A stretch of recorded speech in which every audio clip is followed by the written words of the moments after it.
There's a moment that feels surprisingly good. You're sitting in a quiet office at a car dealership. The salesperson slides a paper across the desk. They don't ask how much the car costs. They ask something else. How much do you want your monthly payment to be? And for a second, it feels like control, like the problem just got smaller, like the car is suddenly affordable. Maybe you've been there. Maybe you're there right now. Because in that moment, it doesn't feel like a trap, it feels like a solution. But what if I told you that question is one of the most expensive questions you'll ever answer? Not because cars are bad, not because you made a mistake, but because the way we're taught to think about money quietly works against us, and nobody really talks about it. Most people think the problem with cars is simple. Cars are expensive, insurance is expensive, gas is expensive. So naturally, we try to make the cost feel smaller. We stretch the loan. We focus on the monthly payment. We tell ourselves it's only a few hundred a month. And that logic feels reasonable. After all, that's how rent works. That's how phone bills work. That's how subscriptions work. Monthly payments feel familiar, manageable, predictable. But here's the uncomfortable truth. When you think in monthly payments, you stop seeing the real cost of the car. And when you stop seeing the real cost, you start making decisions you'd never make if the numbers were laid out honestly in front of you. It's not stupidity, it's psychology. Our brains are wired to avoid large, painful numbers. A $28,000 car feels heavy. $389 a month feels light. So dealerships don't sell cars. They sell feelings of affordability. And once you understand that, the entire car buying experience starts to look very different. Imagine this. You walk into a dealership with a budget in mind. Maybe you told yourself you'll spend around $20,000. You want something reliable, safe, nothing fancy. The salesperson listens carefully. They nod. They smile. Then they show you a car that's a little nicer, a little bigger, a little more modern. It has features you didn't ask for, a bigger screen, leather seats, a smoother drive. You hesitate for a second. And that's when they say it. For just $60 more per month, you could drive this one instead. $60. That doesn't sound like much. It's a few meals, a couple of coffees, a small upgrade in your lifestyle. So you say yes. What you don't see in that moment is that $60 per month over 6 years is not $60. It's thousands. And not just thousands in price, but thousands in opportunity. Because money doesn't disappear quietly. It trades places with your future. Here's where the trap really deepens. Car loans today aren't 3 years anymore. They're 5, 6, sometimes 7 or 8 years. The longer the loan, the smaller the monthly payment. And the smaller the payment, the easier it is to justify a more expensive car. So instead of asking, can I afford this car? We ask, can I afford this payment? Those are not the same question. When you stretch a loan, you're not making the car cheaper. You're making the truth harder to see. And here's the part nobody tells you. Cars don't just depreciate. They quietly trap your cash flow. Every month, a piece of your income is already spoken for, before rent, before food, before savings, before life. And because it feels normal, we rarely question it. We just adjust our lives around it. Now, let's talk about something deeper. The car payment trap is not really about cars.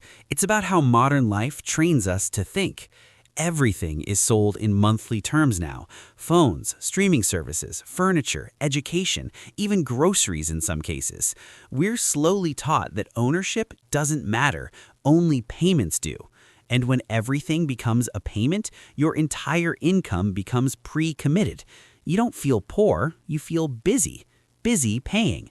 And because everyone around you is doing the same thing, it feels normal. Nobody sits around comparing total lifetime costs. We compare lifestyles. We compare cars in parking lots, not numbers in spreadsheets. So the trap becomes invisible. There's a moment of clarity that some people experience.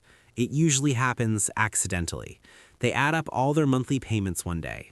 Car, phone, subscriptions, credit cards, loans, and they realize something. They're not working to build a future.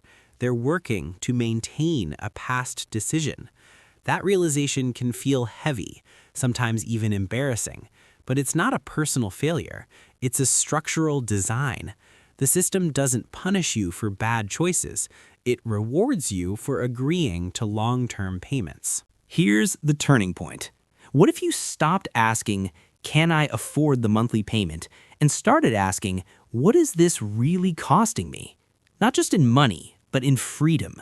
Freedom to quit a job you hate, freedom to handle emergencies without panic, freedom to save without guilt, freedom to breathe. When you look at cars through that lens, something shifts. A cheaper car is no longer a downgrade, it's leverage. A shorter loan is no longer uncomfortable, it's temporary discomfort for long-term peace.